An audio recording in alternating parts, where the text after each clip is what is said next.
1. You will hear a student and an advisor talking about facilities at a college. First, you have some time to look at questions 1 to 5.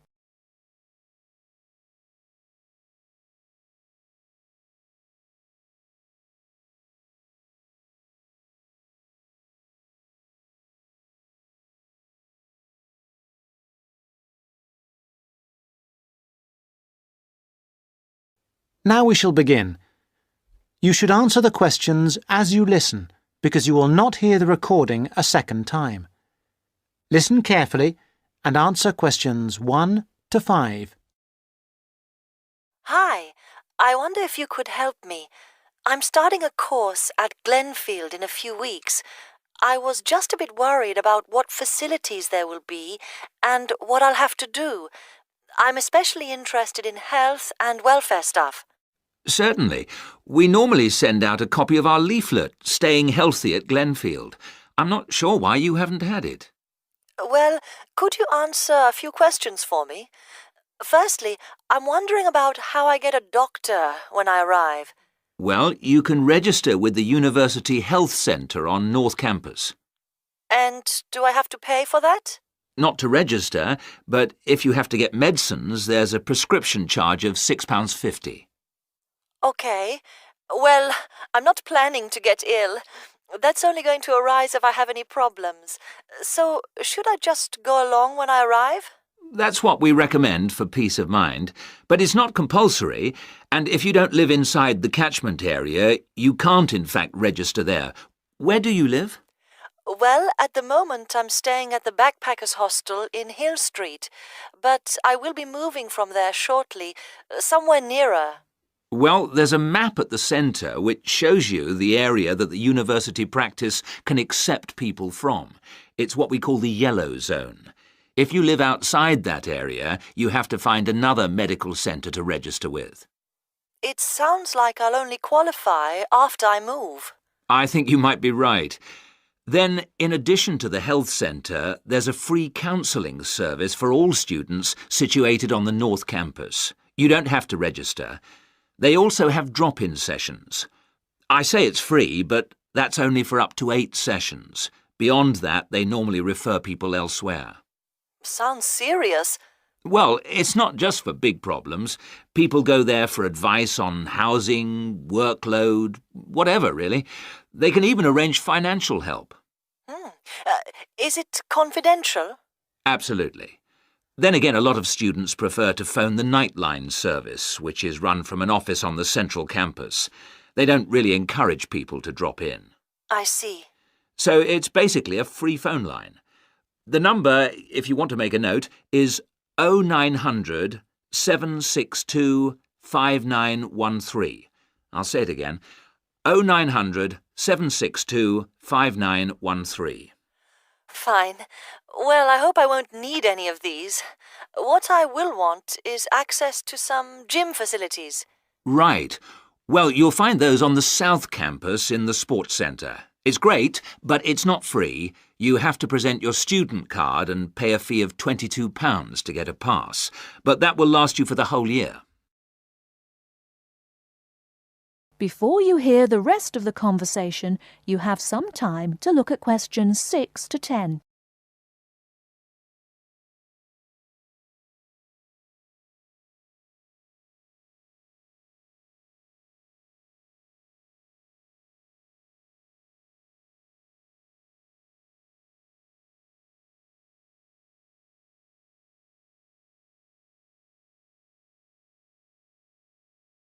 Now listen and answer questions 6 to 10. Is this information on the website? I'm afraid not. I can send you some leaflets or even resend the whole information pack if you give me your details. Could you send the whole information pack, please? Yes, that's fine. I'll have to take down some details. Could you tell me your full name? Sonia Orr. S-O-N-Y... No, I'll spell it. S-O-N-I-A. Then Orr is O-R-R. Orr. OK. And you said you were on Hills Road? Yes, but don't send it there as I'm about to move. I'll give you my new address, which is 22 Winter Gardens. That's Glenfield. And the postcode? Oh, yeah, that's GF23 9BQ. Fine. Now, we're doing a bit of data collection about who uses our services at the moment. Can I just ask a few more questions? Yes, that's fine. OK. If you're an international student, what country are you from? I'm from Switzerland. And how old are you? I'm 24. And finally, which course are you enrolled on? Right, well, that's a bit complicated, since I'm hoping to switch to economics and history. But at the moment... I'm down to do economics and sociology. It's a joint degree. OK, I'll put that. Great.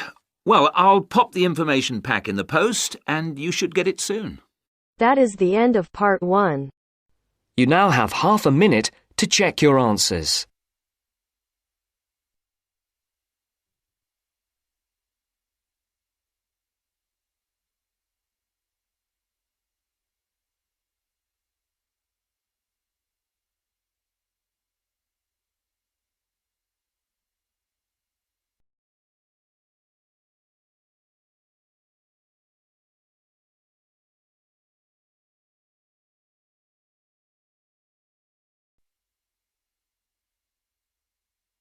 Now turns to part 2.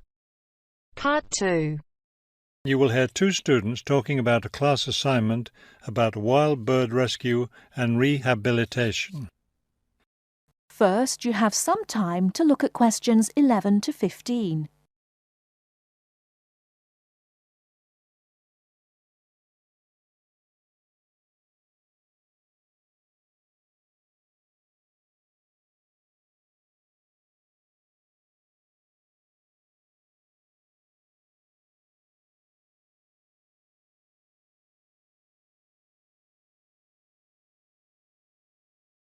Now, listen carefully and answer questions 11 to 15. Okay, let's go over the requirements and see what we have left to do. Let's see. We have to give the professor a written summary of the information we've gathered on our topic, wild bird rescue and rehabilitation. The other written thing we have to turn in is a case study of the rehabilitation of one bird. We have the information on that already. Right. All we have to do is write it up. What about charts and graphs?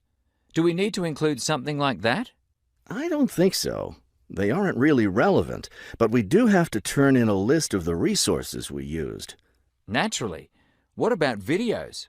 I heard some of the other students were doing that. Well, I guess that must be optional, because I don't see it on the requirements list. Okay, we should start planning our class presentation, since that counts for half the grade. We've looked at lots of sources of information, but I think our best source was the interviews we did with the wildlife rehabilitators. Agreed. That and the journal articles. I think we have enough information from those two sources for the presentation anyhow. The books we looked at weren't all that helpful. I wonder if we should try to bring in some live birds for the presentation. That would be too difficult, don't you think? But we have lots of photos of rehabilitated birds. We can show those. Before you hear the rest of the talk, you have some time to look at questions 16 to 20.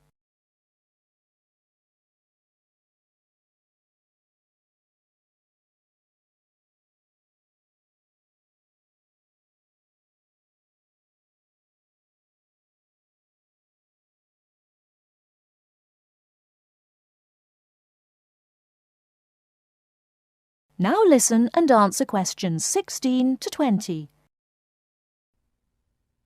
Right. OK, I think we should start by talking about how to rescue a bird. Probably first we should help people understand which birds need rescuing. Yeah, that's really important. Because a lot of times people see a baby bird that's all alone, or they find a bird sitting on the ground and they think it needs to be rescued. And usually, those are just baby birds learning to fly. So we should emphasize that people should only attempt to rescue a bird that's clearly injured. For certain kinds of birds, the rescuer needs to wear protective gloves because some of those birds have sharp claws and can tear your shirt, or worse, injure your face or some other part of your body. Yes, that's an important point.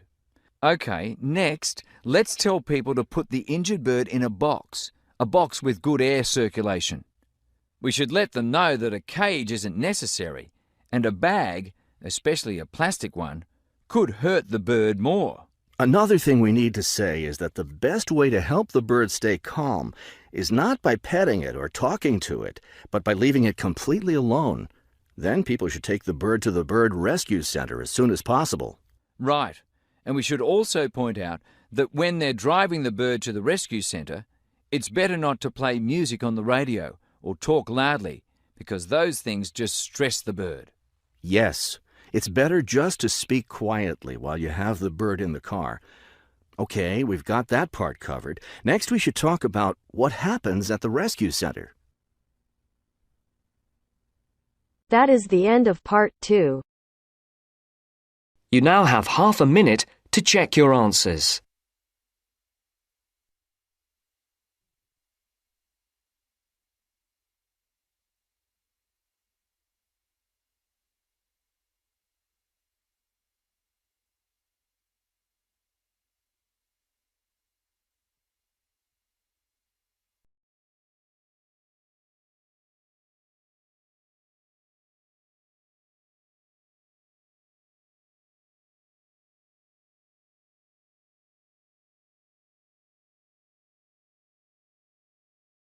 Methods course.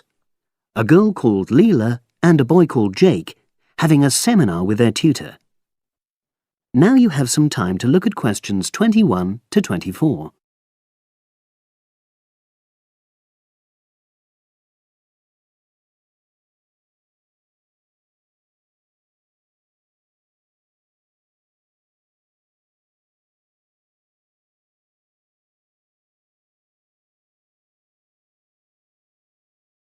Now listen and answer questions 21 to 24.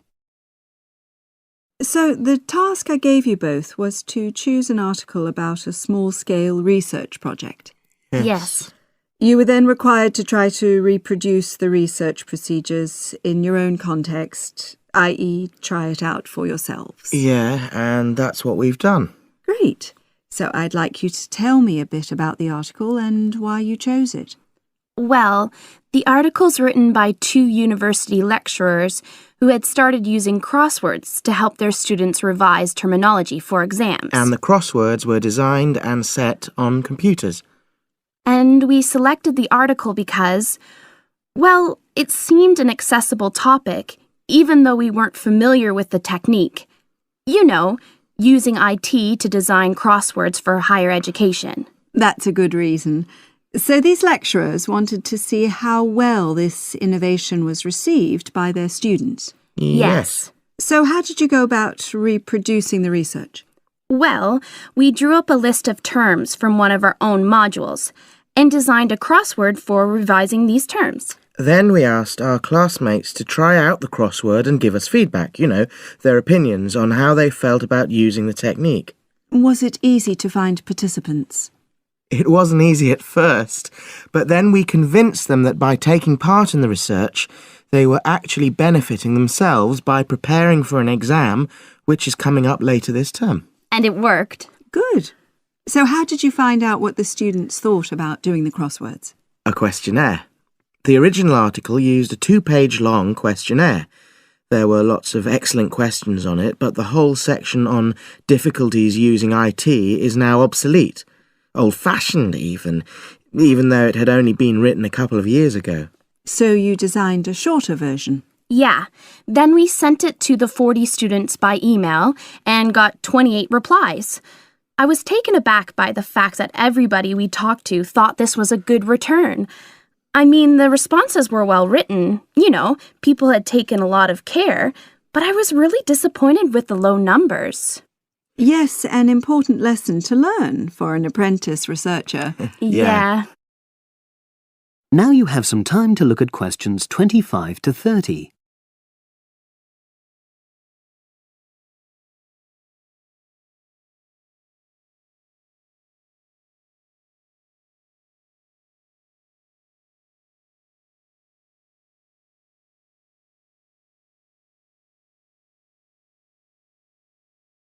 Now listen and answer questions 25 to 30. So what results did you get? Well, basically, the responses were extremely positive. The students said that doing the crossword on a computer helped them really focus on the work in hand and not be distracted, which is something that commonly happens with other ways of doing revision. Yeah, that was really clear. But something that struck me was that having fun hardly featured in their responses, nor did anything to do with spelling of hard words, which I thought would be an obvious benefit. No? Okay. Respondents also said that doing the crossword hadn't really increased their general motivation to study, but that it had highlighted the gaps in their memory so they knew what further work was necessary. Right. So how did your findings tally with those of the original researchers? There were lots of similarities, but... There were probably two main differences. We found that more males than females liked the technique, whereas the original study found the reverse. Also, our respondents said they wouldn't mind doing a crossword as a final official exam, whereas in the original study, students said they would hate doing it even if it meant having a shorter test. But of course, both sets of respondents said they'd be interested in doing more crosswords for informal purposes, revision, and so forth. Right. So let's have a think about the whole project and what you've learned from doing it. Well, it was very time-consuming. Yeah, and I don't think we managed that aspect very well. It could have been worse. I mean, we didn't have a lot of data, so we didn't have to spend ages processing it. And of course, we'd already done a course on numerical data processing, so there wasn't much new there. Yeah, that's true. Anyway, I think we designed our questions well so that they gave us manageable data. Yeah, it really helped having the original study to guide us, as it were. And that helped us to see what a good research instrument is. What a good questionnaire should be like. Absolutely. We got a lot from that. But when we were writing up the project, I'm not sure whether we'll know how to acknowledge the work of the original study. You know, our referencing. No, that's something we'll both have to work on in the future. Actually, that part's been great. Finding ways to share and support another person. That's the real plus from the project. Learning ways to do that. Well, it's obviously been very successful. That is the end of part 3. You now have half a minute to check your answers.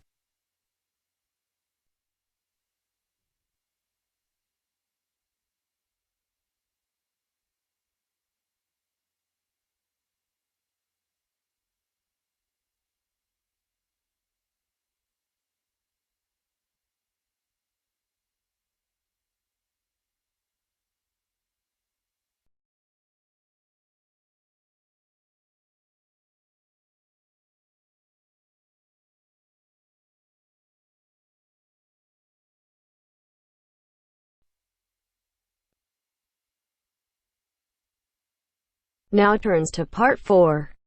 Part 4. You are going to hear a lecture given by a tour agent.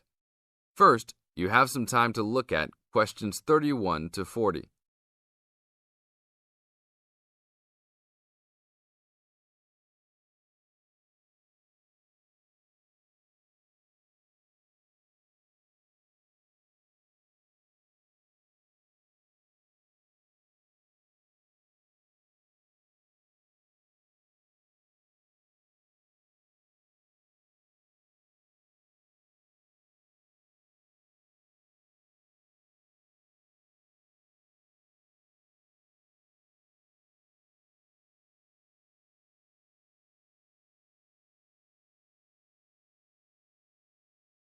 Now listen to the tape and answer questions 31 to 40. Welcome to Hawaii Tour Agency.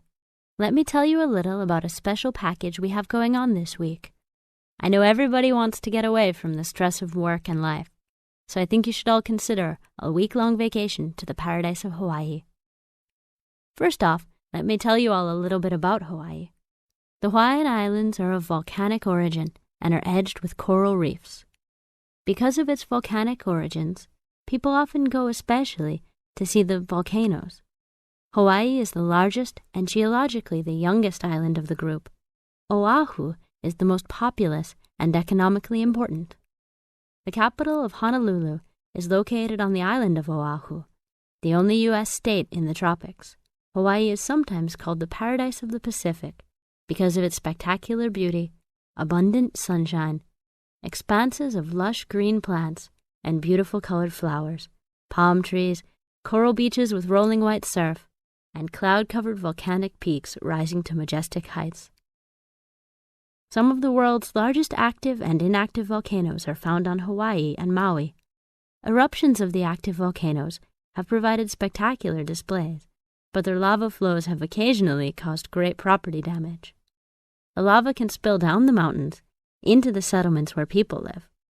The most famous of these is right by Honolulu. It is called Diamond Head because from far away, the top of the volcano looks like a diamond.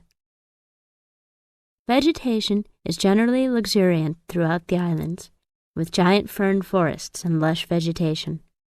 Although many species of birds and domestic animals have been introduced on the islands, there are few wild animals other than boars and goats, and there are no snakes. The coastal waters abound with fish. More ethnic and cultural groups are represented in Hawaii than in any other state. Chinese laborers who came to work in the sugar industry were the first of the large groups of immigrants to arrive, starting in 1852, and Filipinos and Koreans were the last, after 1900. Other immigrant groups, including Portuguese, Germans, Japanese, and Puerto Ricans, came in the latter part of the 19th century. Intermarriage with other races has brought a further decrease in the number of pure-blooded Hawaiians, who comprise a very small percentage of the population. Now all of this sounds very interesting, right? For only $600 per person, we are offering a tour package to Hawaii. This includes your round-trip airfare and fully guided tours. The duration of the trip is 5 days, including hotel for 5 nights and tour buses that will take you all around. We will go to the famous beaches, the volcanoes, and the forests. Sign up today to save your space, as seats are running out quickly. That is the end of part 4. You now have half a minute to check your answers.